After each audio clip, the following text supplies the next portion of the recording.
नमस्कार, आप देख रहे हैं सबसे बड़ा सवाल। मैं हूं परवीन शेख।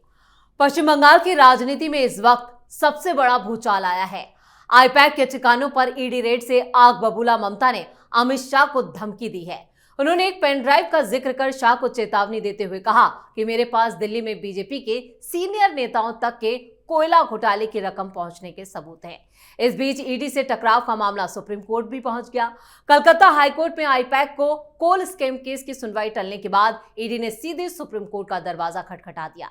लीगल बैटल में फंसी ममता ने इस बीच एक और चाल चली। उन्होंने मुख्य चुनाव आयुक्त ज्ञानेश कुमार को खत लिखकर एसआईआर प्रक्रिया पर गंभीर चिंता जता दी। उन्होंने आरोप लगाया कि यह प्रक्रिया असंवेदनशील, अमानवीय है, जिसके कारण 77 जाने जा चुकी हैं और कई सुसाइड की कोशिश की गई है। नोबेल विजेता अमर्त्य सेन जैसे प्रतिष्ठित व्यक्तियों को भी परेशानी का सामना करना पड़ा, जो लोकतंत्र के लिए चिंताजनक है। अब सबसे बड़ा सवाल यह है कि ममता की पेन ड्राइव वाली स्टोरी का सच क्या है? क्या ईडी से टकराकर ममता फंस चुकी हैं? इस पर चर्चा के लिए स्टूडियो मौजूद हैं कैपिटल टीवी के editor in chief doctor Manish Kumar. Sir, आपका बहुत बहुत स्वागत है। धन्यवाद। ममता बनर्जी पूरी तरह से ऐसा कहें कि हत्थे से उखड़ गई हैं। पहले पेन ड्राइव, फिर सुप्रीम कोर्ट, ईडी से टकराव। क्या है, मतलब चाहती क्या है ममता? देखिए, जब इंसान दलदल में फंस जाता है जी, डूबने लगता है, तो वो हर तरफ हाथ पैर मारता है और नतीजा ये होता है कि जो डूबने की गति होती है ना, वो और तेज हो जाती है। आप देखिए कि एट करंट मोमेंट वो लड़ रही हैं इलेक्शन कमीशन से, वो लड़ रही हैं बीजेपी से, वो लड़ रही हैं ईडी से, वो लड़ रही हैं सीबीआई से, वो लड़ रही हैं हाई कोर्ट से, वो लड़ रही हैं सुप्रीम कोर्ट से, वो लड़ रही हैं अमित शाह से, वो लड़ रही हैं पता नहीं किन किन लोगों से, और वो लड़ रही हैं हुमायूं कबीर से भी। डॉक्टर साहब, जो पेन ड्राइव वाला सच है वो क्या है? भाई, इसके अंदर ही तो केस हो जाना चाहिए। ममता बनर्जी के ऊपर, इस दावे के ऊपर एफआईआर दर्ज होना चाहिए। आपने संविधान की शपथ खाई है, बिना किसी द्वेष के कानून की रक्षा करेंगे जी। आपके पास एक जानकारी आई कि आपके राज्य में कोयला घोटाला हुआ और उसका पैसा किसी भी व्यक्ति को गया। मतलब व्हाट यू आर क्लेमिंग कि आपके नाक के नीचे, आपके प्रशासन के अंदर यहां कोयला घोटाला जो हुआ, उसका पैसा किसी व्यक्ति के पास गया। वो he can be ABCD, BJP का हो सकता है, कांग्रेस का हो सकता है, दिल्ली का हो सकता है, मुंबई का हो सकता है, इमैटेरियल है जी। अगर आपके पास ये जानकारी है, आपने एफआईआर दर्ज क्यों नहीं कराई? आपने इसे पुलिस को क्यों नहीं दिया? मतलब आप इतना बड़ा एक क्राइम आपने छुपाने का काम किया। किसने आपको रोका था एफआईआर दर्ज कराने के लिए? कोई आदमी कोई कार्टून बना देता है आपका, आप तो उसको जेल में डाल देते हैं, है ना? तब तो आप तुरंत एक्शन में आ जाते हैं जी। तो आपको यह देना चाहिए था।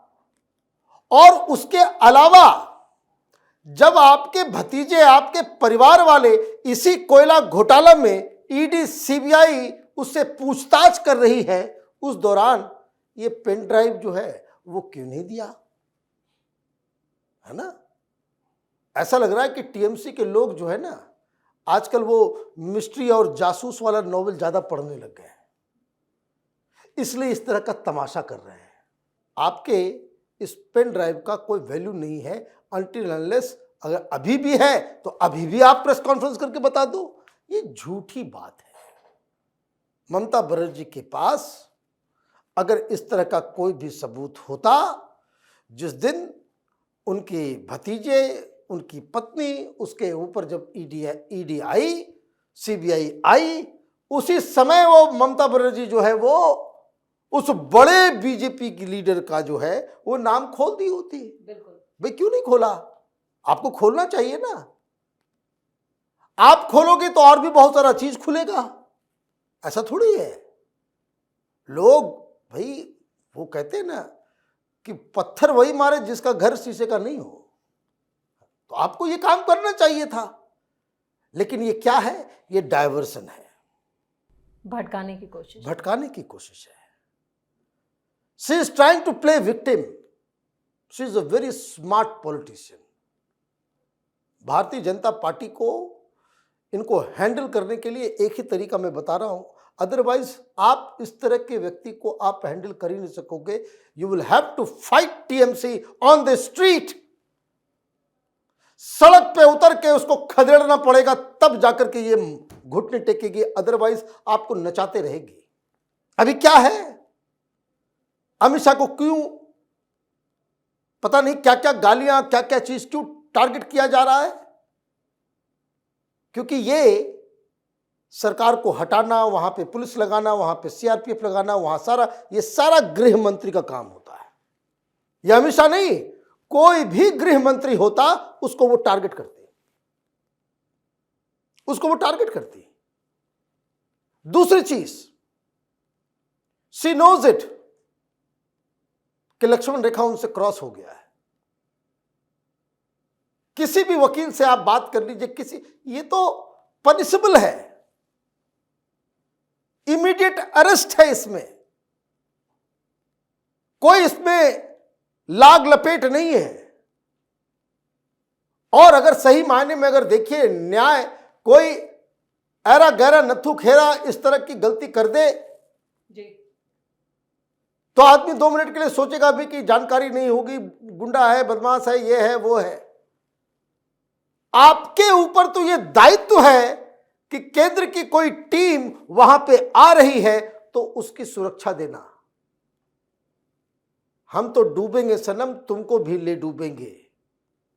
और ये मामला हाई कोर्ट और सुप्रीम कोर्ट गया है, लेकिन यकीन मानिए ममता बनर्जी के साथ जो डीजीपी गया, वो जो पुलिस कमिश्नर गया, वो जो डीसीपी गया, इनका सस्पेंशन तो बिल्कुल तय है। इनको कोई बचा नहीं सकता। अगर राजनीति नहीं हुई तो राजनीतिक एंगल क्या है इसमें?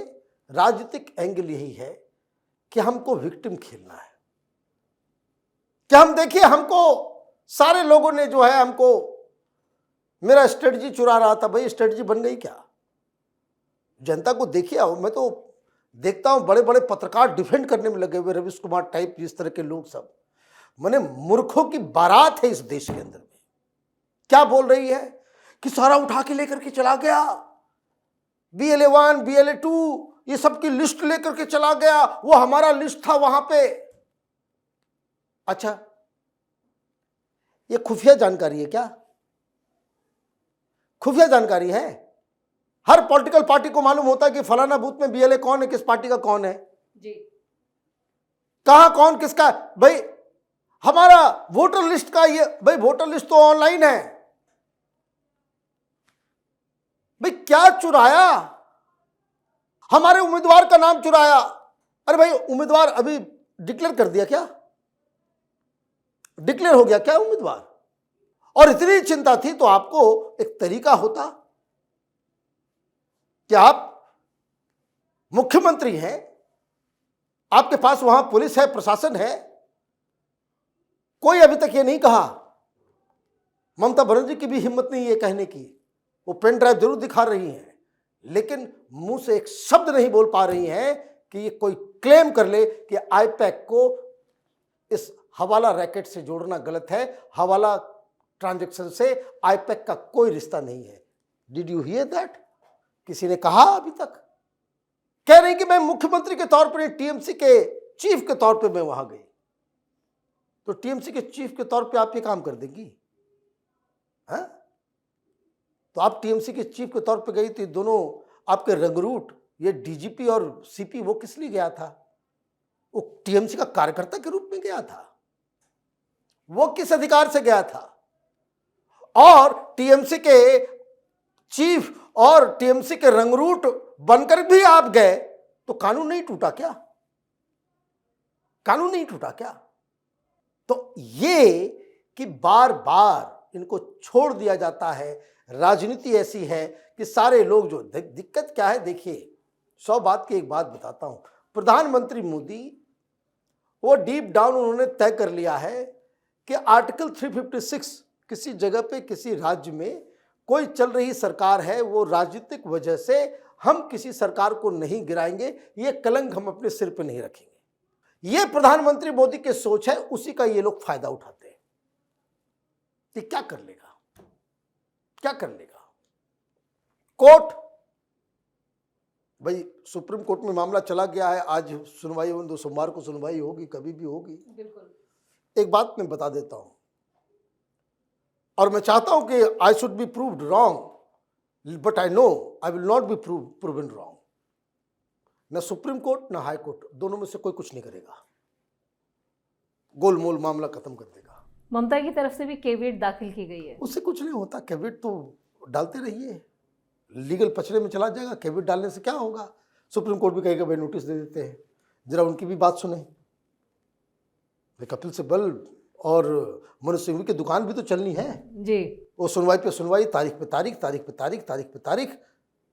न सुप्रीम कोर्ट को, न हाई कोर्ट को, न केंद्रीय सरकार को, किसी को कोई मतलब नहीं है कि जो ईडी के क्रियाकलाप के दौरान जो इस तरह का जो काम हुआ, it will become an example. लेकिन डॉक्टर साहब, इस बीच जिस तरह से ईसी को खत लिखा है, एसआईआर पर चिंता जताई है, सवाल उठाए हैं, वो क्या है? वो तो मैंने बताया आपको कि सबसे लड़ रही है। भाई इलेक्शन कमीशन के खिलाफ सबसे ज्यादा तो ममता बनर्जी ही लड़ रही है जी। कोई फर्क पड़ा क्या? ममता बनर्जी को दरअसल न संविधान में विश्वास है, न कॉन्स्टिट्यूशनल इंस्टीट्यूशंस जो है वो संवैधानिक संस्थाएं, उसके ऊपर न विश्वास है उनको अपनी हेकड़ी करनी है। वो माइट इज राइट, सड़क पे हमारी ताकत है, हम अभी लोगों को इकट्ठा कर देंगे। अभी कोई सीआरपीएफ वाला आएगा, सीआरपीएफ के ऊपर पथराव करवा देंगे, कोई ईडी वाला आएगा उसको पिटवा देंगे, कोई सीबीआई वाला आएगा उसको गिरफ्तार करवा देंगे। मानवीय मूल्यों को भी ममता बनर्जी ने त्याग दिया। भाई गवर्नर को बॉम्ब से उड़ाने की धमकी मिली, एक सिविलाइज्ड आदमी क्या करेगा? एक सिविलाइज्ड मुख्यमंत्री क्या करेगी? वो इमीडिएटली जो है वो गवर्नर के पास जाएगी कि क्या हुआ है, कैसे हुआ है, नहीं हुआ है। ये बेसिक कटसी है। बंगाल के कल्चर को इन लोगों ने बर्बाद कर दिया। बंगाल के आन बान शान को इन लोगों ने दफन कर दिया। सिर्फ और सिर्फ हमारी राजनीति चमकते रहे, हमारी राजनीति चमकते रहे। इतनी बड़ी घटना होगी बंगाल में, कहीं पे जो है कोई मूर्तिकार के यहाँ जो है सरस्वती पूजा बंगाल में बहुत अच्छे तरीके से मनाया जाता है, 70 मूर्ति को किसी ने आकर के तोड़ दिया। तो ये सारी चीजें जो है ममता बनर्जी चाह रही है कि इस मामले को ऐसा उलझा के रखो कि ताकि उनका सारा भ्रष्टाचार, सारा सिंडिकेट, टोलाबाजी, ये जो घोटाले जितने हुए, चाहे वो चावल घोटाला हो, चाहे वो बाथरूम बनाने का जो शिक्षक घोटाला हो, घर बनाने वाले में घोटाला हो, ये तमाम जो भ्रष्टाचार है, मनरेगा का जो भ्रष्टाचार है, ये सारे भ्रष्टाचार के ऊपर बात खत्म हो जाए और ममता बनर्जी और इसी से लड़ती हुई नजर आए, होम मिनिस्टर से लड़ती हुई नजर आए, केंद्र सरकार से लड़ती हुई नजर आए। ये this is she want. BJP को बहुत फूक फूक के कदम रखना पड़ेगा, लेकिन उससे बड़ी जिम्मेदारी केंद्र सरकार, सुप्रीम कोर्ट, हाई कोर्ट के पास है कि आप अगर एक्ट नहीं करोगे तो इसका मतलब है कि आप इस देश में अराजकता को बढ़ावा दे रहे हो। डॉक्टर साहब, इस तमाम जानकारी के लिए और सटीक विश्लेषण के लिए आपका बहुत बहुत धन्यवाद। धन्यवाद। चौतरफा घिरी ममता बनर्जी बंगाल की चुनावी पिच पर फ्रंट फुट पर खेलने की कोशिश कर रही हैं, जबकि उनका हर गोल सेल्फ गोल साबित हो रहा है। पहले ईसी और अब ईडी के साथ टकराव ने बंगाल में उनकी परेशानियों को और बढ़ा दिया है।